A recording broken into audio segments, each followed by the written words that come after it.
Review laker Comstir Vario 150. Lakernya jebol.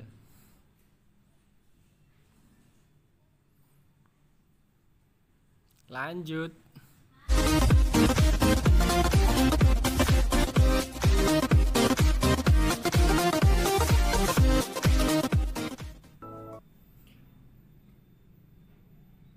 Review motor Vario 150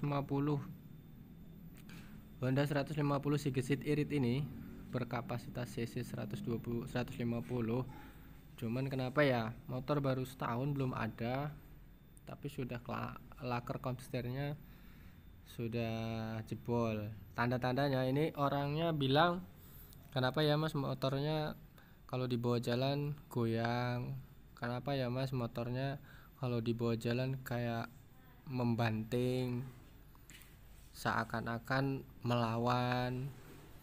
Setelah dicek, pertama konsultasi dulu. Setelah dicek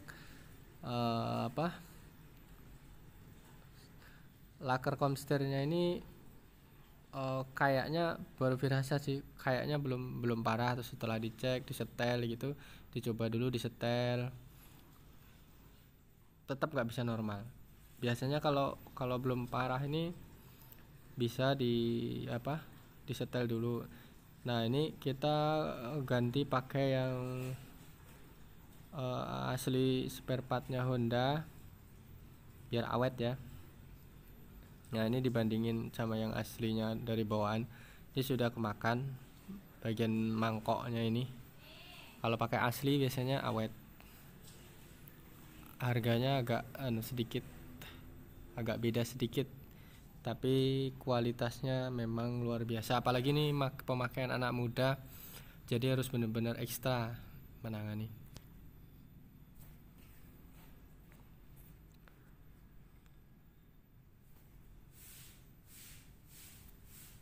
Motor pemakaian anak muda ini harus benar-benar dirawat.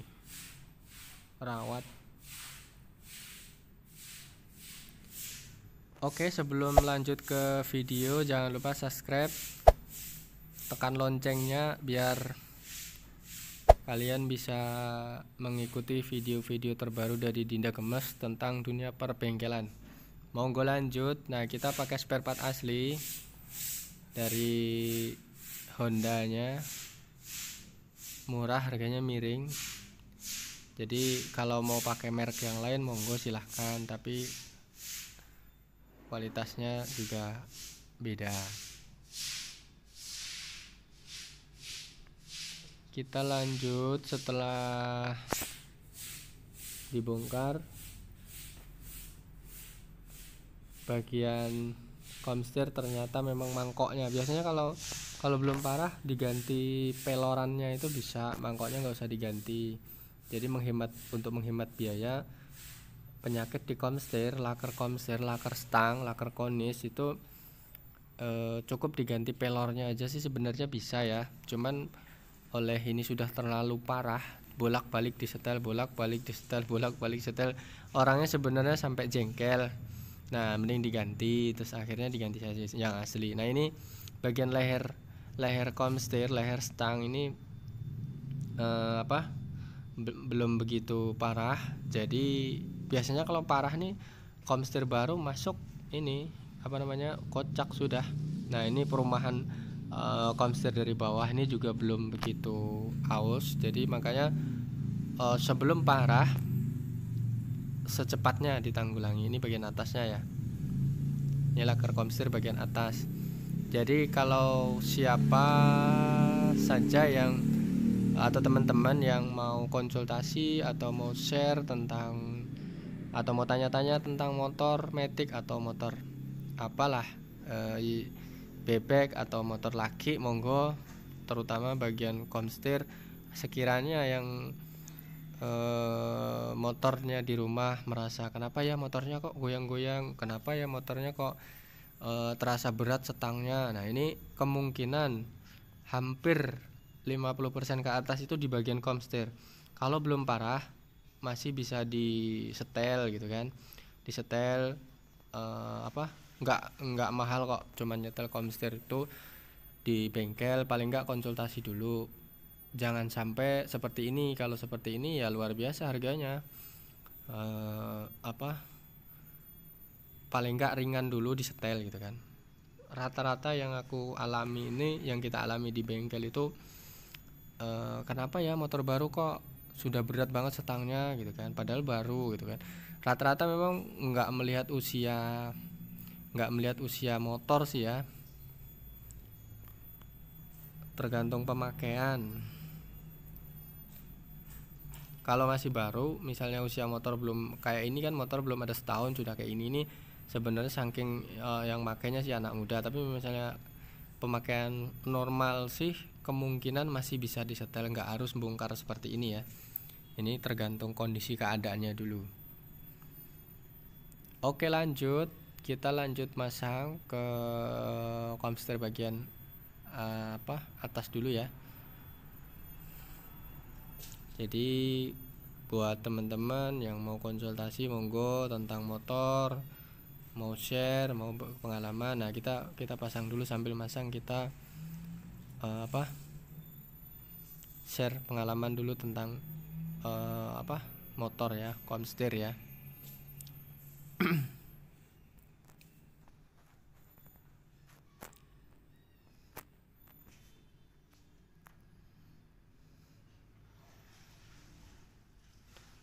Nah, hati-hati masangnya biar nggak pecah.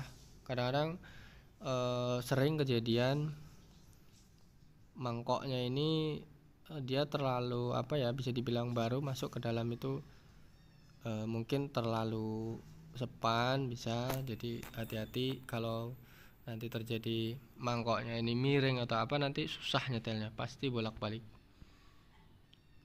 Nah ini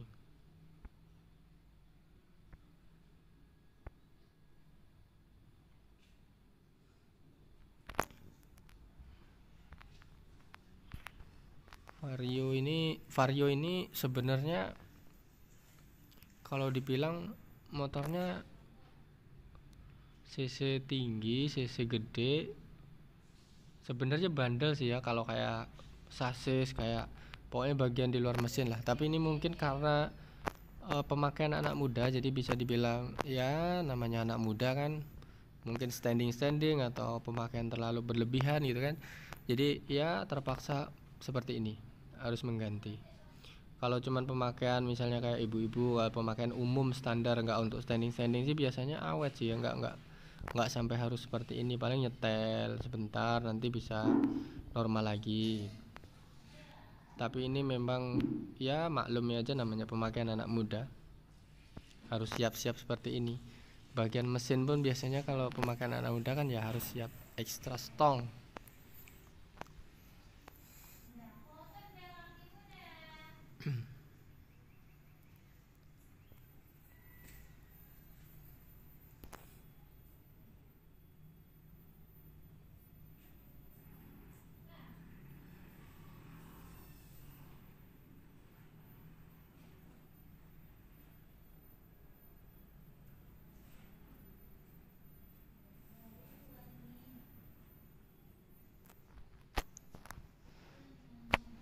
Nah ini kita pasang laker komstir bagian mangkoknya yang ke as ya, yang bagian bawah tapi yang masuk ke as. Nah ini harus benar-benar sepan ya.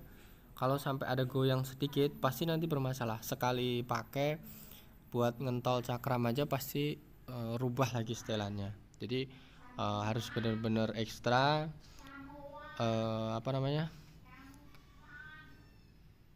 perawatannya ini benar-benar ekstra.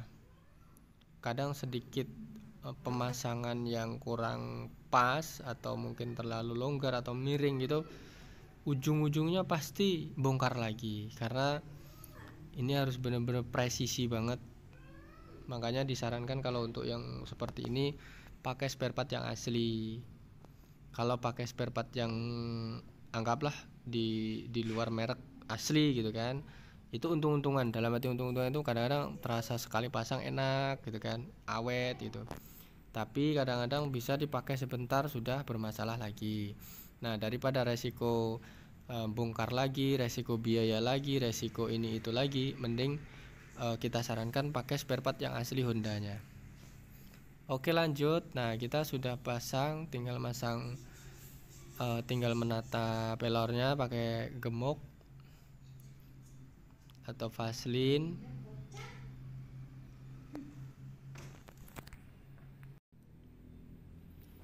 Oke, lanjut. Nah, kita jangan lupa pakai grease gemuk yang bagus ya, jangan biar awet, nanti pelornya nggak cepat kering. Oke, lanjut. Kita pasang pelor satu-satu. Jangan kelebihan ya, kalau kelebihan tuh pasti nanti tambah berat stangnya.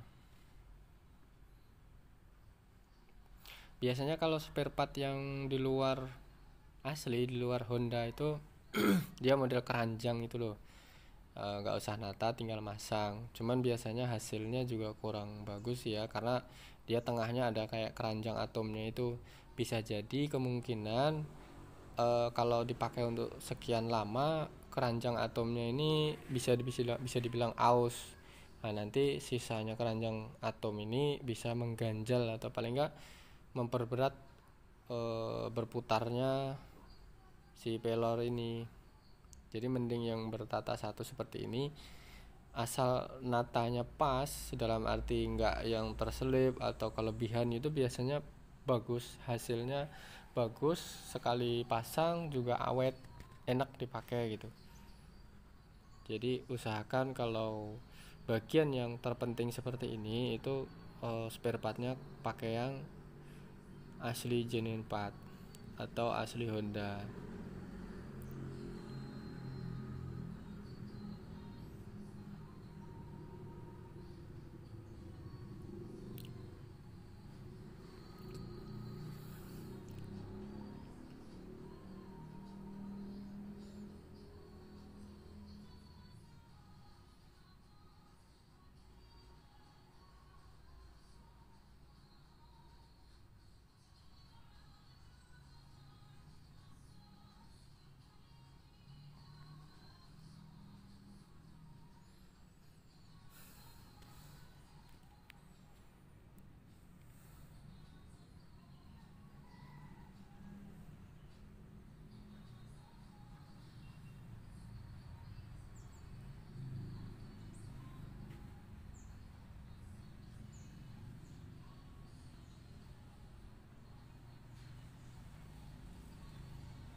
Biasanya kalau kelasnya motor baru ini, oh ya, salah satu perawatan injeksi, salah satunya kalau bisa usahakan jangan pernah kehabisan bensin.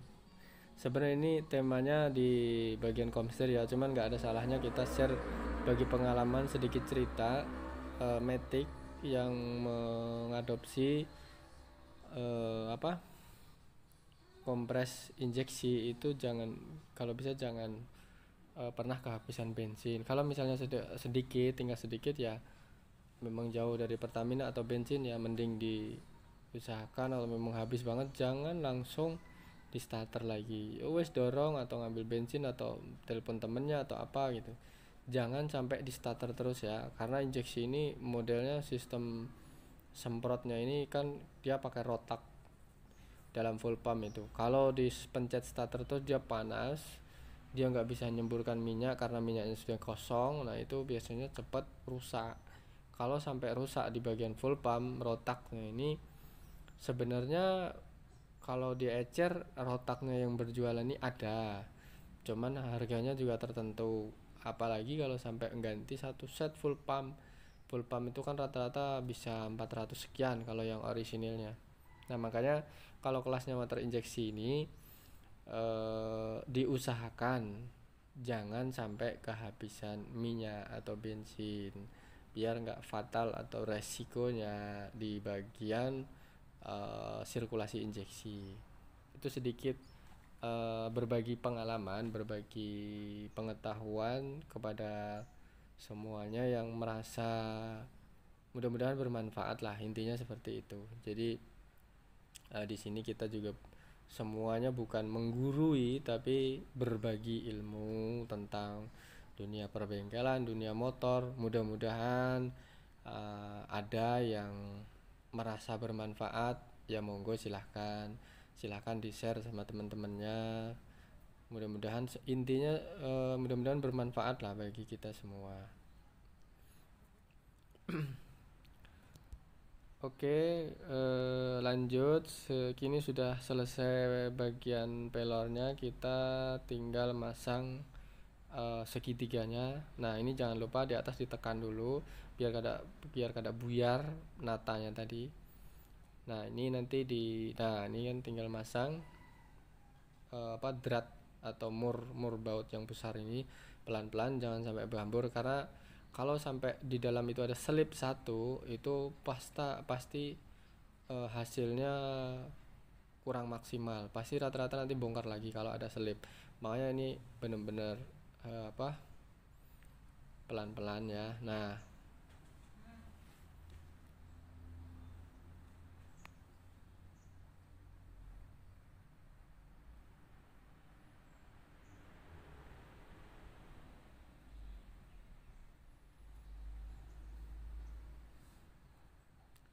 ini tinggal nyetel kendor kencengnya, kocak enggaknya.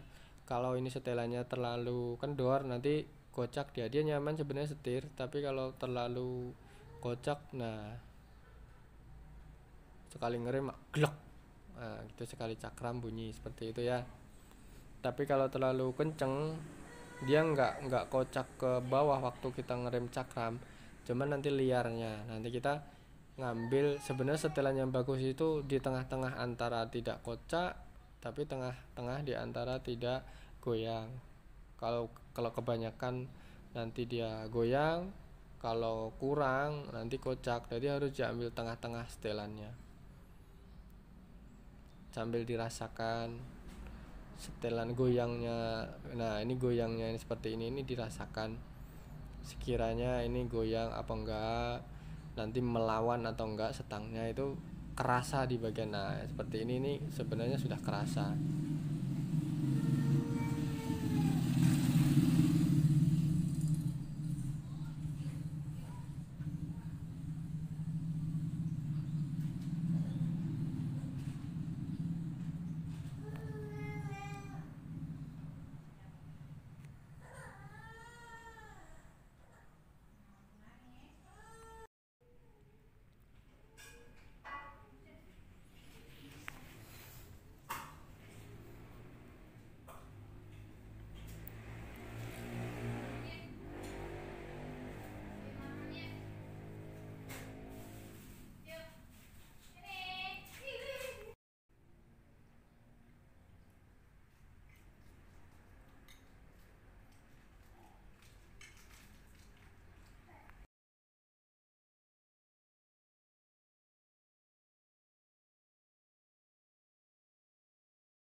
Oke, terima kasih atas waktunya. Thank you.